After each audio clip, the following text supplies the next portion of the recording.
My name is Nick Brand. I'm the Director of Corporate Programs at the Chicago Council on Global Affairs, and thank you all for joining us this evening. I'd like to take this opportunity to welcome George Friedman to the Chicago Council. I believe it's his first time here, so thank you so much for being with us. No place is really pacific for very long. I mean, neither the United States, we have constant wars, okay? Europe will, I suspect, not return to the 31 years, but it will return to humanity. They will have their wars, they will have their peace, they will live their lives. It will not be 100 million dead, but the idea of the European exceptionalism, I think, is the one suffering the first death. There will be conflict. There was conflict in Yugoslavia, and there's certainly conflict now in Ukraine. As to the relationship to the United States, we no longer have a relationship with Europe. We have a relationship with Romania, we have a relationship with France. There is no Europe to have a relationship with. Yes, the gentleman in the fourth row over here. Excuse me. By the way, I'm a subscriber. Thank you. Is Islamic extremism really the major threat to the United States, and will it die on its own, or will it keep growing? It is a problem to the United States. It is not an existential threat. It has to be dealt with, but it has to be dealt with proportionately. We have other foreign policy interests. So, the primordial interest of the United States, over which for a century we have fought wars, the First, Second Cold War, has been the relationship between Germany and Russia, because united they are the only force that could threaten us, and to make sure that that doesn't happen. If you're a Ukrainian, is essentially reach out to the only country that will help you, which is the United States. Last week, 10 days ago, General Hodges, Commander U.S. Army Europe, visited Ukraine. He announced that U.S. trainers would now officially be coming, not just unofficially coming.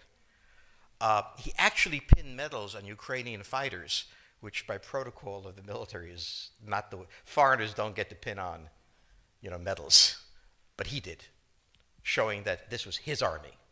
He then left and in the Baltics announced that the United States would be pre-positioning armor, artillery, and other equipment in the Baltics, Poland, Romania, and Bulgaria, which is a very interesting point.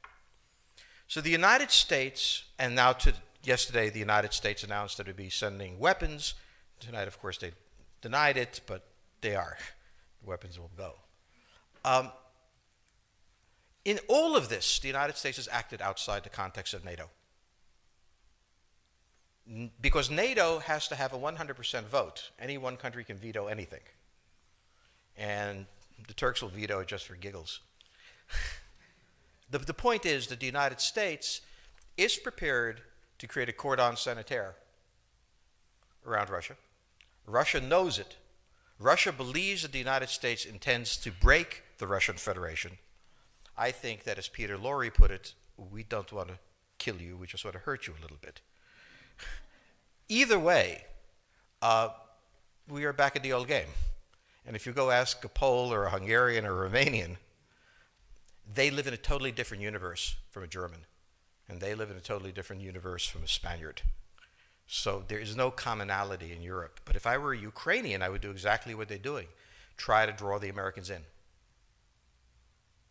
All right, next question, please. The United States has a fundamental interest. It controls all the oceans of the world. No power has ever done that. Because of that, we get to invade people and they don't get to invade us. It's a very nice thing. Maintaining control of the sea and control of space is the foundation of our power. The best way to defeat an enemy fleet is to not let it be built. The way the British managed to make certain that no European power could build a fleet was to make sure the Europeans were at each other's throats. The policy that I would recommend is the one that Ronald Reagan adopted toward Iran and Iraq. He funded both sides so they would fight each other and not fight us. This was cynical. It was certainly not moral. It worked. And this is the point. The United States cannot occupy Eurasia. The moment the first boot sets the ground, the demographic differential is we are totally outnumbered. We can defeat an army. We cannot occupy Iraq.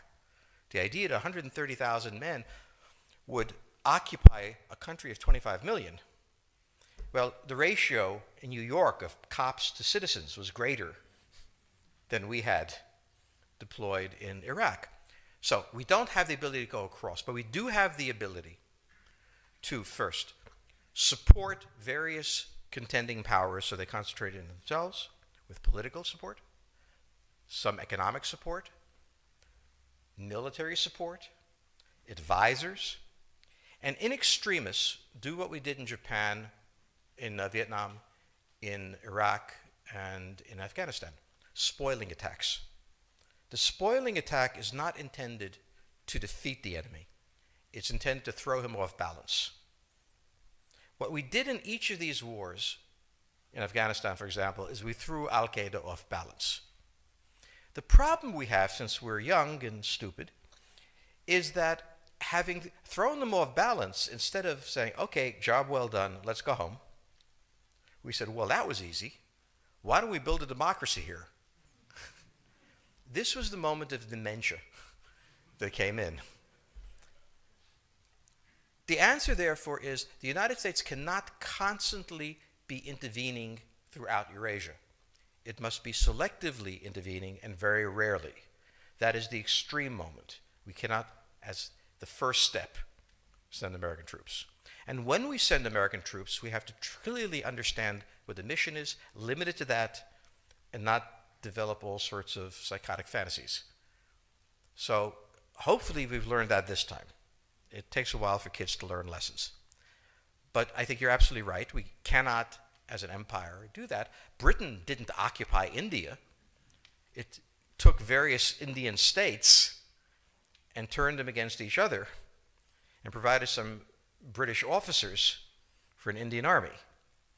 The Romans did not send vast armies out there. It placed kings like, various kings it created under the emperor, and those kings were responsible for maintaining the peace. Pontius Pilate was an example. So empires that are directly governed by the empire, like the Nazi Empire, fail. No one has that much power. You have to have a level of cleverness. However, our problem is not yet that. It is actually admitting that we have an empire. So we haven't even gotten to that point where we don't think we can kind of go home and it'll be over and done. And so we're not even ready for chapter 3 of the book. Next question, please. Yes, the gentleman right here in the fourth row.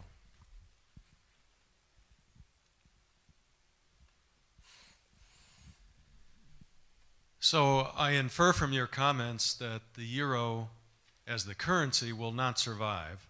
The question on the table for the Russians is, will they retain a buffer zone that's at least neutral? Or will the West penetrate so far into Ukraine that they're 70 miles away from Stalingrad and 300 miles away from Moscow? For Russia, the status of Ukraine is an existential threat. And the Russians cannot let go. For the United States, in the event that Russia holds onto the Ukraine, where will it stop?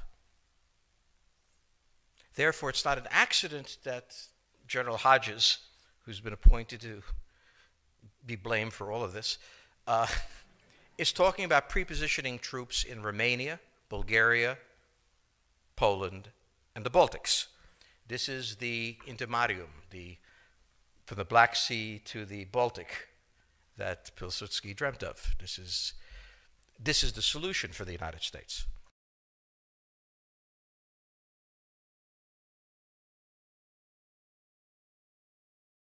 The issue to which we don't have the answer is, what will Germany do?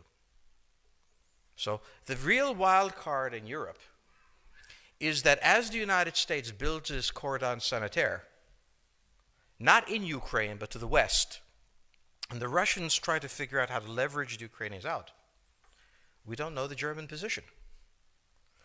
Germany is in a very peculiar position. Its former Chancellor Gerhard Schroeder is on the board of Gazprom. They have a very complex relationship to the Russians. The Germans themselves don't know what to do. They must export. The Russians can't take up the export. On the other hand, if they lose the free trade zone, they need to build something different. For the United States, the primordial fear is Russian capital, Russian technology, German technology and German capital, Russian natural resources, Russian manpower, as the only combination that has for centuries scared the hell out of the United States. So how does this play out? Well, the U.S. has already put its cards on the table. It is the line from the Baltics to the Black Sea.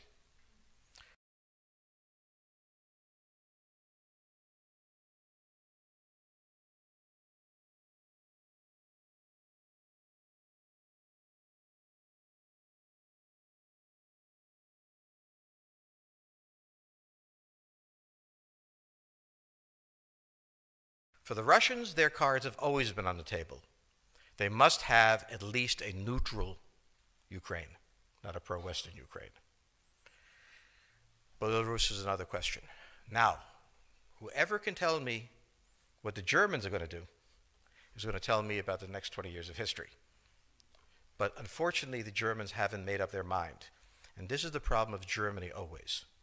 Enormously economically powerful, geopolitically very fragile, and never quite knowing how to reconcile the two. Ever since 1871, this has been the German question, the question of Europe. Think about the German question, because now it's coming up again. That's the next question that we have to address.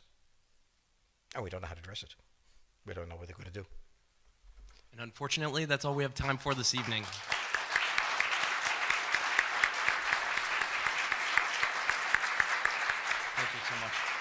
Thank you so much, George Friedman. He'll be signing copies of his book in the rear of the room. Thank you as well to the Chicago Club for co-sponsoring this evening. Good night.